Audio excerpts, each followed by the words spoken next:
سے بے خبر کہ وہ ابھی خدا سے بھی بیگانے ہیں اور اللہ رب العالمین جل جلالہ سے بھی دور ہیں. سرسر سے آگے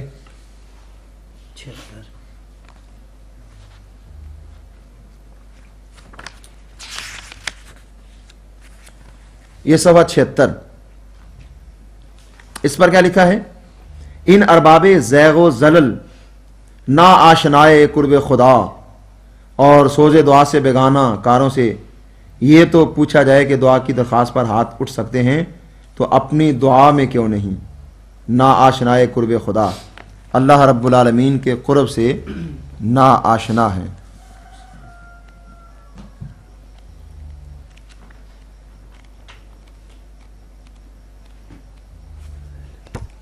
جی ایک اور دعا کے بارے میں کتاب پڑھی.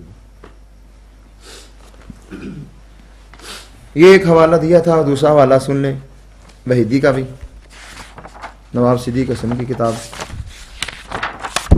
تفسیر وحیدی، علامہ وحید الزمان، 235 صفحہ پر اسی کا ترجمہ اس نے کیا ہے، وہی جو اس نے ثناء اللہ امرسری نے کیا ہے. وَيَمْكُرُونَ وَيَمْكُرُ اللَّهُ وَاللَّهُ خَيْرُ الْمَاكِرِينَ. کہتا ہے اور وہ اپنا دعو کر رہے تھے اور اللہ تعالیٰ اپنا دعو کر رہا تھا اور اللہ تعالیٰ سب دعو کرنے والوں سے بہتر دعو کرنے والا ہے. یہ مکار، دعو کرنے والا، چال بازی، یہ سب اللہ رب العالمین جل جلالہ کی طرف منسوب کیے جا رہے ہیں اور اس طرح خداوند قدوس کی توہین اور بے ادبی کا ارتکاب ہو رہا ہے. قرآن مجید کے بارے میں ان کا کیا عقیدہ ہے؟ یہ ابھی حوالہ یہ پیش کیا ہے الفیصلۃ الحجازیہ کہ ثناء اللہ امرسری جو ہے وہ قرآن کو مخلوق مانتا ہے، حالانکہ مسلمانوں کا اجماع ہے کہ یہ غیر مخلوق ہے. اسی طرح فتاوی ثنائیہ جلد 2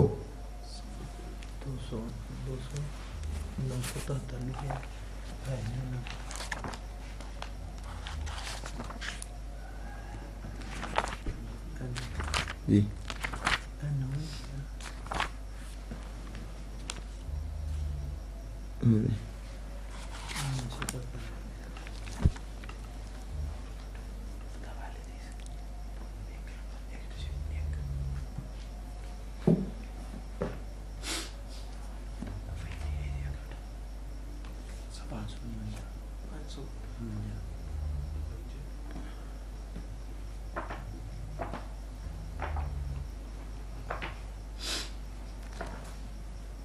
یہ 793 اس کا صفحہ ہے.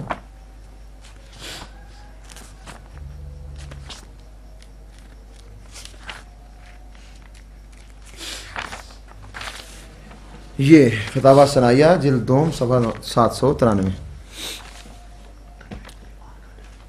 اس میں وہ آدمی خود لکھتا ہے، کہتا ہے ہمارے عقیدے کی تشریح یہ ہے کہ قرآن بھی خدا کا پیدا کیا ہوا نور مخلوق ہے، پیدا کیا ہوا اور نور مخلوق ہے. قرآن کو مخلوق کہہ دیا اس آدمی نے، جبکہ قرآن کو مخلوق کہنا کفر ہے. عقیدہ مسلم یہ پکڑنا. اس کے بارے میں خود وہابی حضرات کے بے شمار فتاوی موجود ہیں.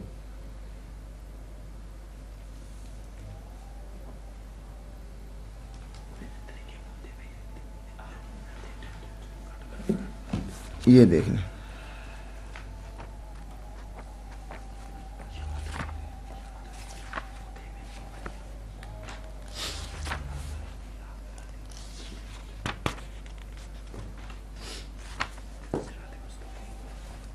یہ فتاوی، یہ عقیدہ مسلم کتاب ہے یا یہ گندلوی کی، صفحہ نمبر 258 پر ائمہ ہدا کا موقف. کہتے ہیں ائمہ ہدا محدثین کرام قرآن کریم کو اللہ تعالیٰ کا کلام جانتے ہیں اور اس میں کسی قسم کی تعویل جائز نہیں سمجھتے. جو قرآن کو مخلوق کہتا ہے وہ ہمارے لیے کافر ہے. امام مالک، امام احمد بن حنبل کا آگے، امام مالک آگے، جو قرآن کو مخلوق کہتا ہے اسے کوڑے لگائے جائیں اور قید میں ڈالا جائے. جو قرآن ابن ادریس، عبداللہ بن ادریس جو کہتا ہے قرآن مخلوق ہے، دراصل اس کے گمان میں اللہ بھی مخلوق ہے، اور جو بھی ایسا عقیدہ رکھتا ہے وہ کافر ہے. ابن مبارک نے کہا جو قرآن کو مخلوق کہتا ہے وہ زندیق ہے. یہ سارے فتوے یہاں لکھے ہوئے ہیں۔ اس نے جو قرآن کو مخلوق کہتا ہے اس کے کفر کی تصریح محدثین اعظام نے کی، جن میں مذکورہ بائلہ آئمہ کے ساتھ بعض یہ محدثین کرام بھی شامل ہیں۔ یہ یہاں تک لکھے ہوئے ہیں بہت سارے امام۔ یہ تمام کا فیصلہ ہے کہ قرآن کو مخلوق کہنے والا کافر ہے۔ اس نے اپنا عقیدہ یہ لکھا ہے کہ ہمارے عقیدے کی، یعنی وہابیوں کا عقیدہ یہ ہے کہ قرآن پیدا کیا وہ مخلوق ہے، تو گویا اپنے عقیدے کے مطابق یہ لوگ کافر ہو گئے۔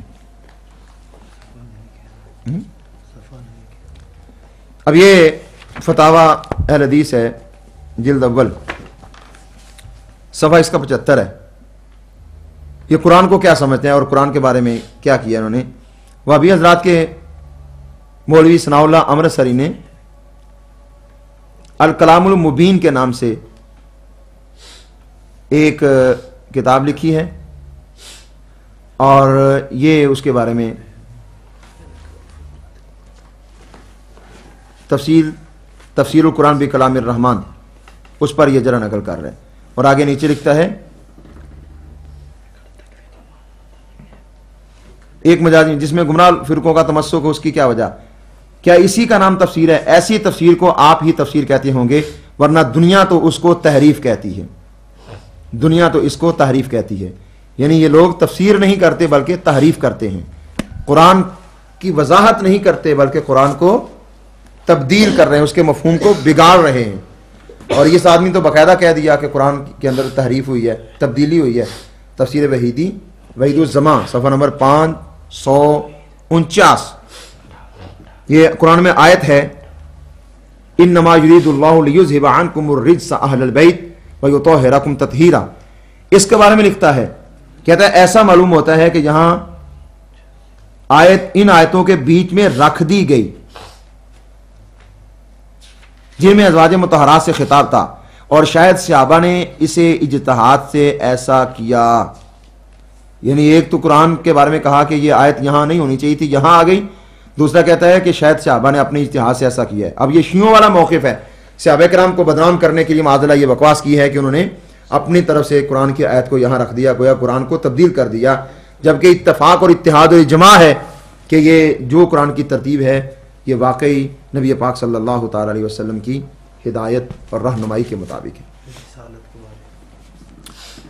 تو یہ عقائد تھے ان کے ذات باری تعالیٰ کے بارے میں اور قرآن مجید کے بارے میں۔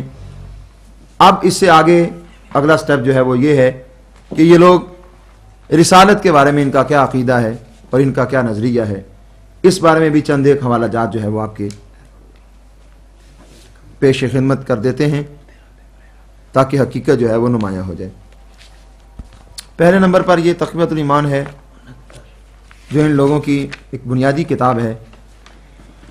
اس کے اندر اس آدمی نے صفحہ 69 پر رسول اللہ صلی اللہ تعالی علیہ وسلم کے حوالے سے یہ بات لکھی ہے کہ معاذ اللہ کہتے ہیں کہ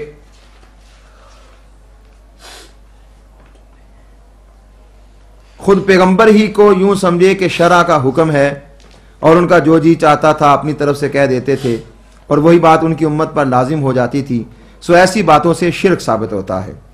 یعنی جو رسول اللہ صلی اللہ علیہ وسلم کی بات کو شریعت سمجھے اور یہ کہے جو رسول اللہ صلی اللہ علیہ وسلم فرماتے ہیں وہ امت کے لیے لازم ہے اور وہ شریعت ہے، تو یہ بات شرک ہے، اور ایسا سمجھنے والا مشرک ہو جاتا ہے۔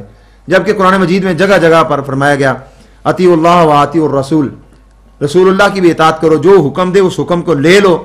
اب جو بھی سرکار حکم دیں گے اس حکم کو مان لینا، یہ کیا ہے؟ شریعت ہے، اور یہ مسلمانوں کے لیے شریعت کا درجہ رکھتا ہے۔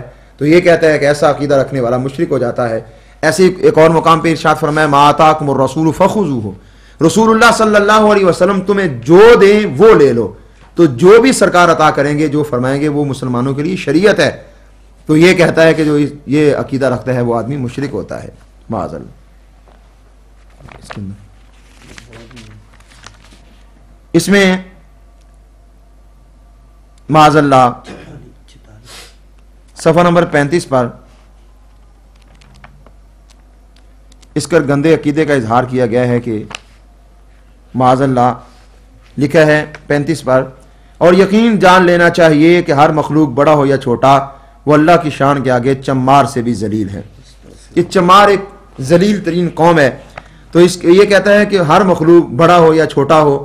اب بڑا اور چھوٹا، بڑے سے مراد اس نے دوسری جگہ پر لیا ہے، یہ اس سے مراد جو ہے وہ انبیاء اور اولیاء ہیں، بزرگ ہیں، اور ہم چھوٹے ہیں، اللہ نے ان کو بڑائی دی ہے. یہ صفحہ نمبر 92 پر یہ لکھا ہے، ابھی دیکھ لیں.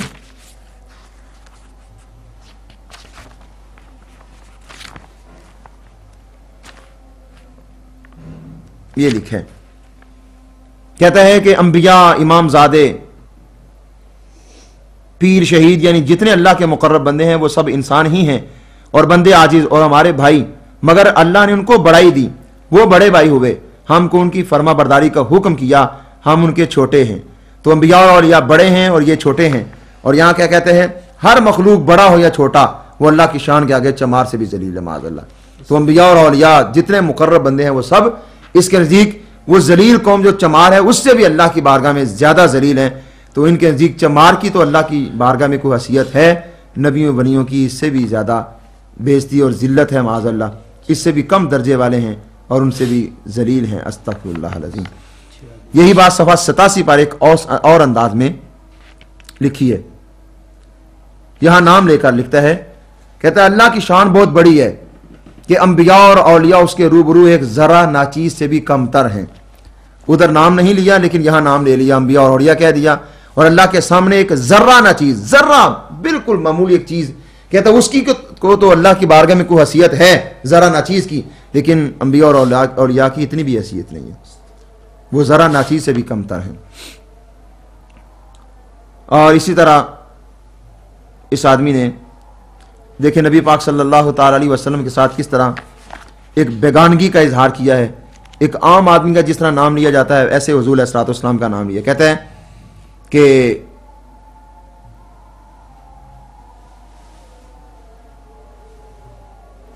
یہ صفحہ 68 پر ہے.